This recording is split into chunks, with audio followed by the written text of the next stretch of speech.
Black Business School, where we have 156,000 students around the world, and we've taught over 10 million people how to invest in their first share of stock. Let's see, never worked in the industry. Okay, so it sounds like you're trolling. If you're trolling, I'm gonna release you, my friend. So I'm gonna go ahead and block you, brother, because you're not here to be to with an open mind. You're here to be a troll. I don't really have time for trolling. Let's see here. You were fired. Why is it so hard to admit that? I've been fired from a lot of jobs. I couldn't get hired in HBCU because I'm very political, and for most of my career, I have been very pro-black, and being very pro-black doesn't give you a lot of opportunities in traditional academia. But if you look up, you should go look up my dissertation. It's online. I got my PhD at the Ohio State University, and but like a black man, I've gone through a lot of the black man problems that we go through. There were a lot of people that did not like me in academia, and the interesting thing about doing what I do is that I get challenges from white people who don't want to see black people succeed. I get challenges from black people who don't want to see black people succeed. And so my thing is like, I don't really want to fight with you. I'd rather you just go fight with yourself, because I think that all the fighting is what causes all the problems in the community. Shay says you were an adjunct for 12 years. I wasn't an adjunct. I was an assistant professor. That's different. Adjuncts don't have PhDs. Let's see. You never applied to work at an HBCU. Why would you say that? That is such, who's feeding you this nonsense? None of that is true. If you heard this from people like Yvette Carnell, I have put at least $60,000 or $70,000 in Yvette Carnell's pocket. Yvette Carnell was never able to pay me any money. I took care of a lot of these people. I helped them. I supported hundreds of black-owned businesses. And so what happens is, I'm gonna tell you guys the truth. When you run a business and you fire people, they get mad and they say, I'm going to go and I'm going to make up things and spread rumors and whatever. So really, I can't respond to a lot of that because I just don't, because I want to focus on the positive stuff and get things done. But the truth of the matter is that people that work for me, and I gave them a free platform, things like that, they get mad. Just to be honest with you, if you cut somebody off, they're going to get mad, and that's what happens. That's why I don't share my platform the way I used to. I used to share it a lot, and I just can't do that anymore because there's so many toxic people out here. It's ridiculous. Let's see here. Anybody else got another question? If you have a fair question, I'll answer it. If you ask a trolly question, I'm gonna have to block you. So just if you ask a question, ask it fairly, ask it with respect and decency. If you don't, then I'm gonna bless you and let you go be somewhere else. Hey, B1, do you think being pro-black we should exclude the political parties to focus on our own community? Yes, I don't think that political parties are the solution for black people. I think economics is the solution for black people. Big Ruff says, brother, I love your content. Thank you so much. I appreciate that. Crank says they're attempting to stop the message. I don't know what they're trying to stop. I just know that there are people that disagree, and they have a right to disagree. And I just say that if you disagree, I think we can disagree respectfully. I think we should disagree in a way that's productive. Because if you notice, one of the problems is that,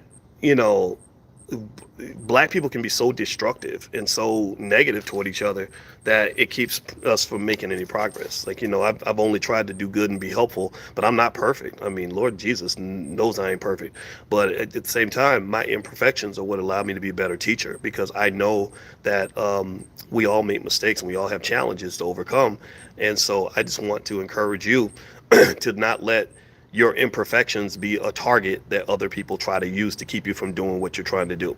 A lot of people don't. My friend works in a group that mentors black boys, and she said a lot of black men don't even feel confident being mentors because they've made mistakes. Maybe they went to jail, or maybe they couldn't keep a job, or they don't have any money in their pocket, and they don't understand that all the kids really want is love. They don't really need you to be perfect. They just need you to show up and do your best. So in general, that's kind of what I am. I am educated. I don't apologize for that. I don't apologize for my PhD. I don't apologize for the 12 years of hard work that it took to do that. But at the same time, I don't show up as a perfect man. I show up as a person that is doing his best, right? And that's it, doing his best. All right, so let's see here. What have you done physically for our community? I've invested millions of dollars into the black community. I'm the only person that can really say that I've given tens of thousands of dollars to people that hate me the most. Most people can't say that. Some of these are individuals that wouldn't have a platform if I had not helped them. That's the honest God truth. All right, so let's see here. I wish my brothers would join you to promote more black wealth, which we could build our own businesses. Every racial group have their own pocket of wealth. Well, you know what? There's a lot of people who do support, though. There's a lot of people, there's so many good people that are doing it, the right way.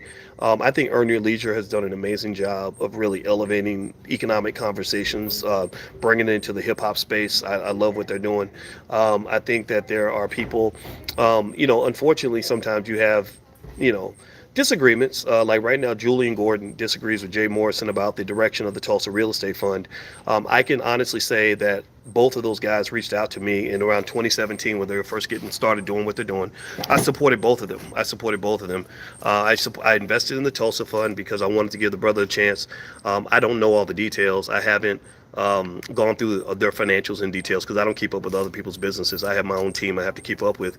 But it seems like there's a question there. And it seems like the debate with the Tulsa Fund is Jay seems to be arguing that if he gets more time and more money, he can turn it around. Julian seems to be arguing that the fund should be shut down. Now, I've supported and invested in both Jay and Julian. When they both got into it, both of them were reaching out to me, and I talked to both of them and gave them my honest opinion. At this point, I think that it's a matter of them working it out. But the thing that you have to understand is that it doesn't have to turn into a ghetto fight. It doesn't have to be like somebody's taking somebody down. The thing with the black community, unfortunately, is that we like to see WWF. We like to see one brother destroying another brother because you're used to it. That's what you see in hip hop, is black men killing each other, and I just think it's a disagreement. It's exactly what what happened with WeWork. Go look up the story with WeWork. WeWork had a CEO named Adam Newman. Adam Newman was spending billions of dollars in a way that the board and other individuals felt was inappropriate. He had leases in his name, and the company was paying off those leases, things like that. He was buying property that he actually owned with company funds. So what they did with Adam Newman was they took away his power, and they removed him as CEO. They gave him a couple billion dollars to go away. And but they didn't try to destroy the company, right? So ultimately what I would say to you is that those who really care, those who are intelligent enough to understand business, and cared enough to understand it and try to really understand what's going on, should realize that what's happening is that they're debating over what the direction of the fund should be. I invested in the fund just like I invested in Julian. For whatever reason, there's some people who think I picked one side over the other, and I never did. Both of these guys, you've seen me on my platform work with Julian extensively, but at the same time, I've invested in hundreds of black-owned businesses. Some of them do better than others, and that's just what it is. Let's see here. Do you teach our community about financial literacy? Yes, you can join the Black Business School for free. If you go to BoyceWatkins.com, there's lots of free resources. For example, the $5 a day investing plan is free. Some of my ebooks are free. You can also get access to a training that I have on my website called How to Make Money Without Working. That's totally free. So go to BoyceWatkins.com, and there's lots of free stuff.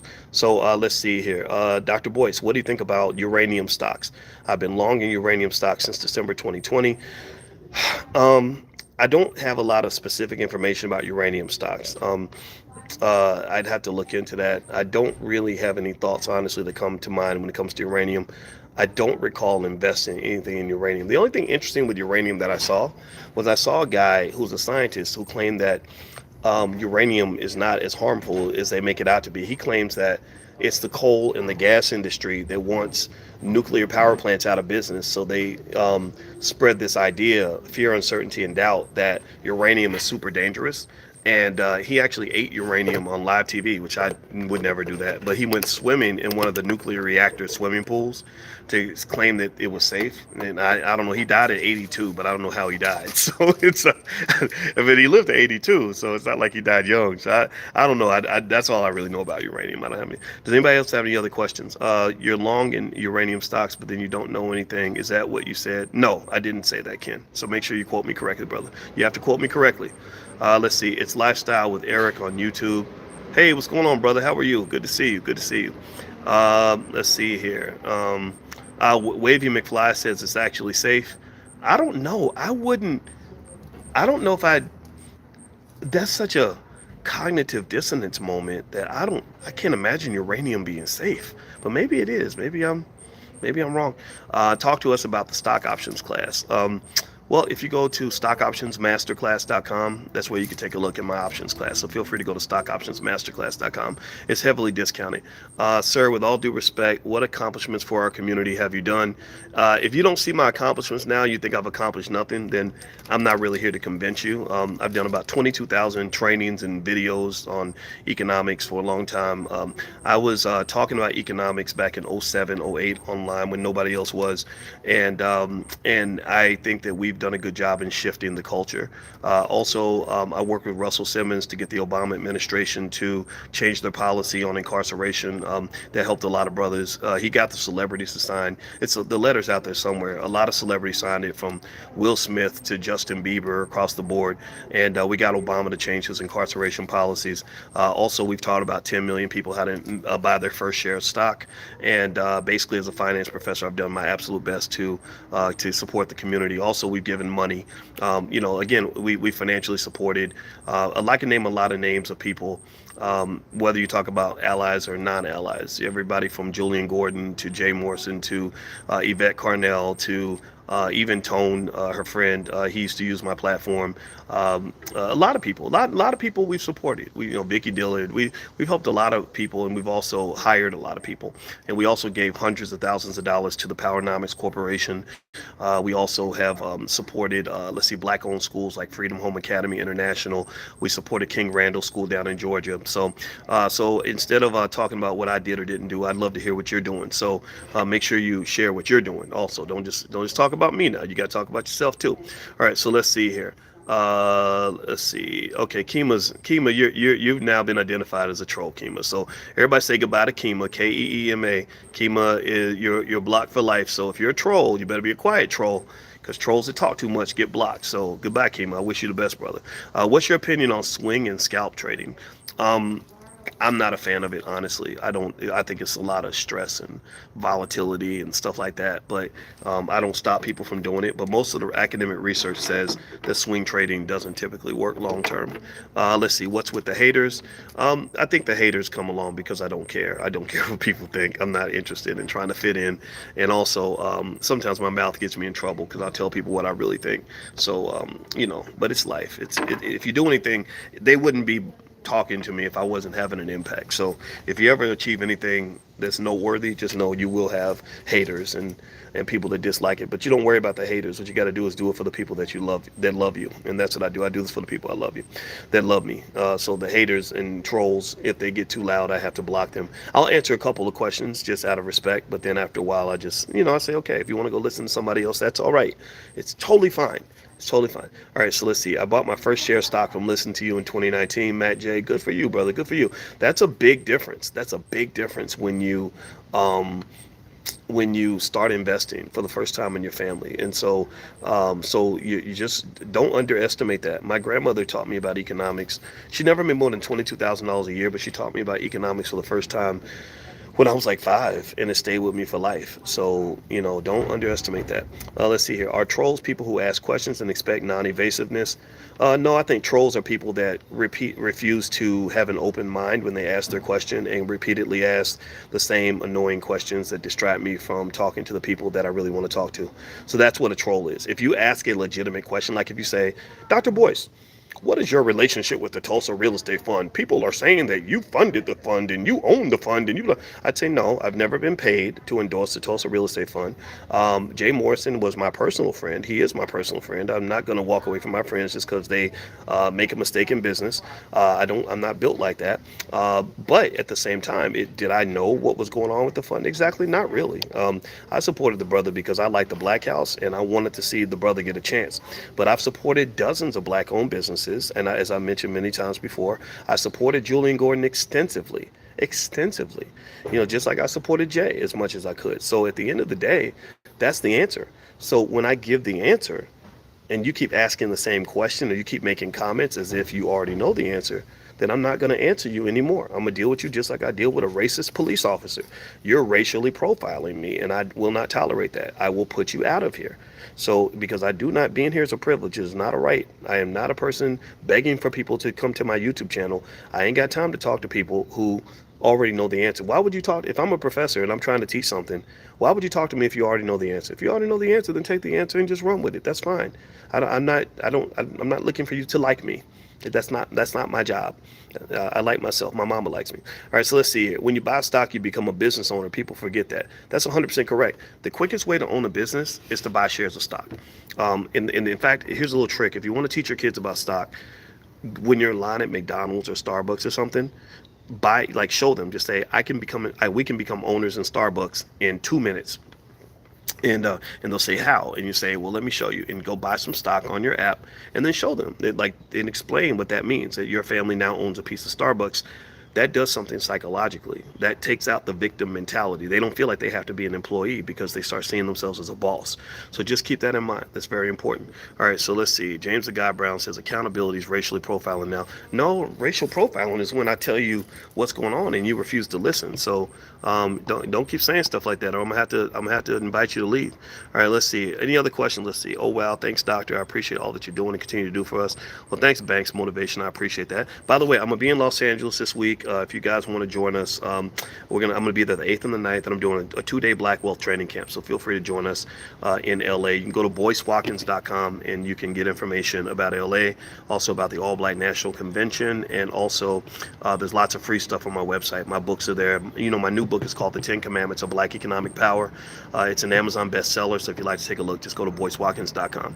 All right, give me a good stock. A stock that I send out profit alerts of stocks that I'm buying. It's not investment advice, and I want to make it clear, I do not give investment advice on this channel. I do not tell people what to do, but I will share with you what I'm doing. So I bought shares of the ARK SpaceX fund, the ARK Space Exploration Fund. Kathy Wood runs that. So the ticker symbol is ARKX, ARKX. And remember, with a good stock investment, it takes at least 3 to 5 years for it to really show up sometimes. So don't think that a stock is going to make you money next week. It doesn't do that. The stock market does not work that way. Fast money doesn't exist. Fast money isn't really real. Fast money rarely happens. It's the slow money that's the real money. So keep that in mind.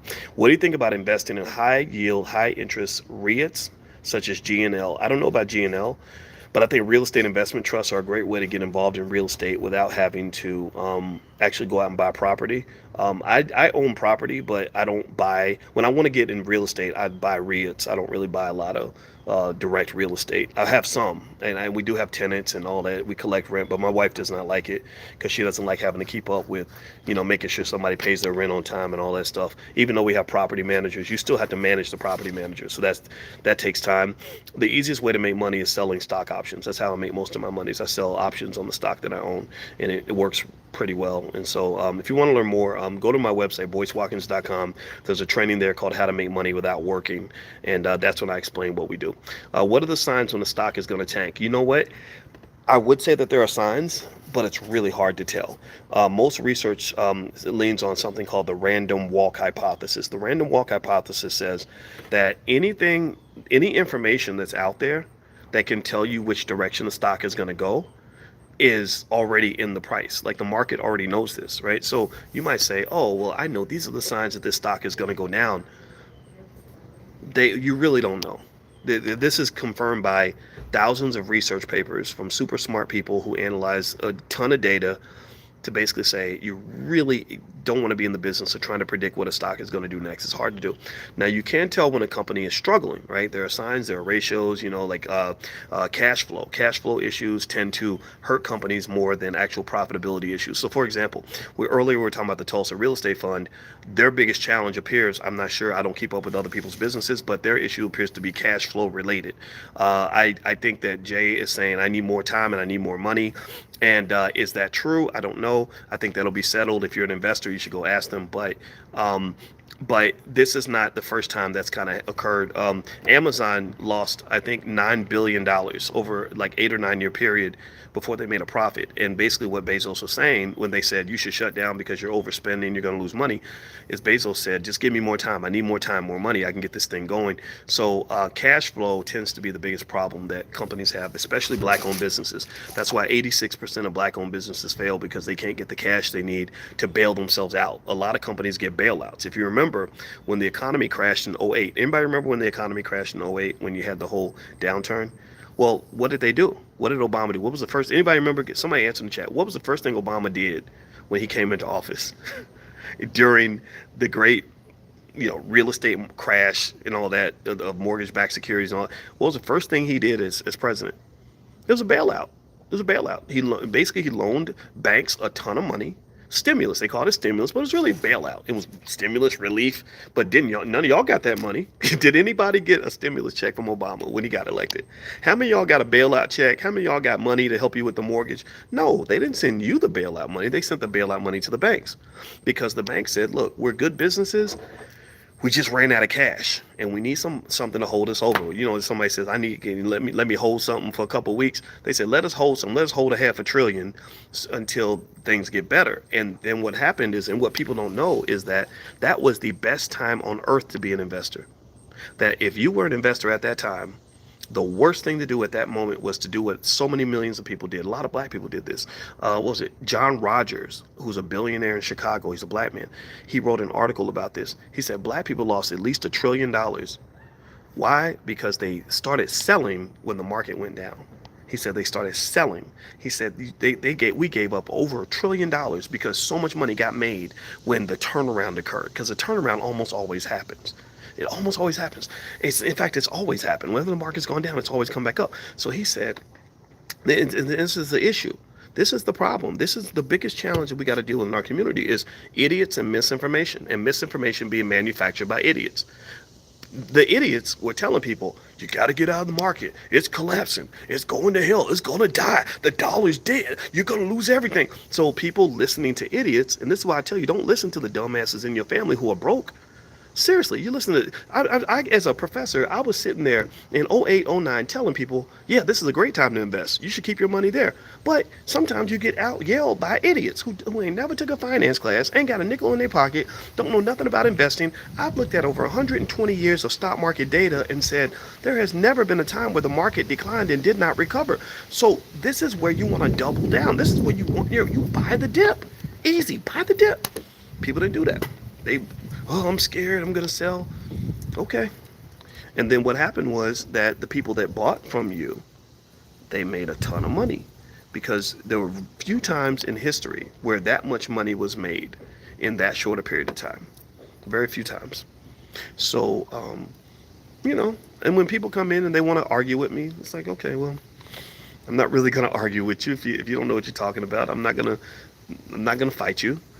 I'll just respect you, but I'm going to tell you to leave. If you're trolling and being negative and weird and stupid and repetitive, then it's fine. Go get your information elsewhere. Maybe that'll be better for you. But I can just tell you that the science says that a lot of times what kills our wealth is listening to people that don't know what they're talking about. So keep that in mind. My wife wanted to walk away. I was like, hell no. That's right. Good for you. Good for you. Thank you for educating your wife. Thank you for having a wife that listens to you. Because some wives don't be listening to their husbands, but then again, if you have a stupid husband, then it's kind of tough, right?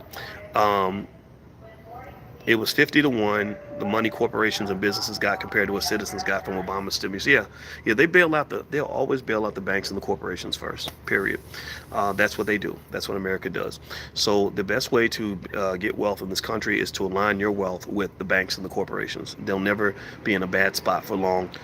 They'll always get attention first. They'll always get the resources first. So if I'm choosing which team I want to be on, where I want my money to be aligned with, I want my money to be aligned with the companies that know how to make money under any economic situation. How long do you think it would take for Amazon and Google stock to get back to the price it was at before they split? That part I don't know because I don't know the details of the split. But I think Amazon's done pretty well. I think Google's done pretty well. I own both of those stocks, and I made a big investment in Amazon when the market dipped, and that investment made a killing for me. But it was easy. It was like shooting fish in a barrel. It didn't require any sort of training to do this. I just knew that these companies were going to turn around. The one that kind of disappointed me so far has disappointed me is Disney. Disney. is struggling because they're overspending on live streaming. So, and then also you got the writer's strike, which is making things harder for Disney. Okay, guys. Anyway, I'm gonna get out of here. I gotta go. But anyway, if you want to join us in LA, you can go to boycewatkins.com. The information's there. I'll be there on the 8th and the 9th. Also, if you'd like to get free stuff sent to you, like our $5 a day investing plan, or the training on how to make money without working, or the stock market alerts I send out every week. Feel free to text the word stock to 31996. If you text stock to 31996, then I'll text it to you. What else can I give you? Also, if you want to take a look at my new book, The 10 Commandments of Black Economic Power, I can send you an autographed copy if you go to drboycebooks.com. So feel free to go to drboycebooks.com. Just look up autograph and you can find the autographed copies. And my wife's books are actually there too. So if you look up Alicia, that's her name, you'll see her books. She's a great therapist, and she's done a lot of good workbooks on things like financial anxiety to help you get the right mindset to be able to make good economic decisions. She's a licensed therapist and a full professor of social work, so she's been at this for over 20 years. So anyway, take care, everybody. God bless you. I'll see you guys soon. Be good. Bye-bye.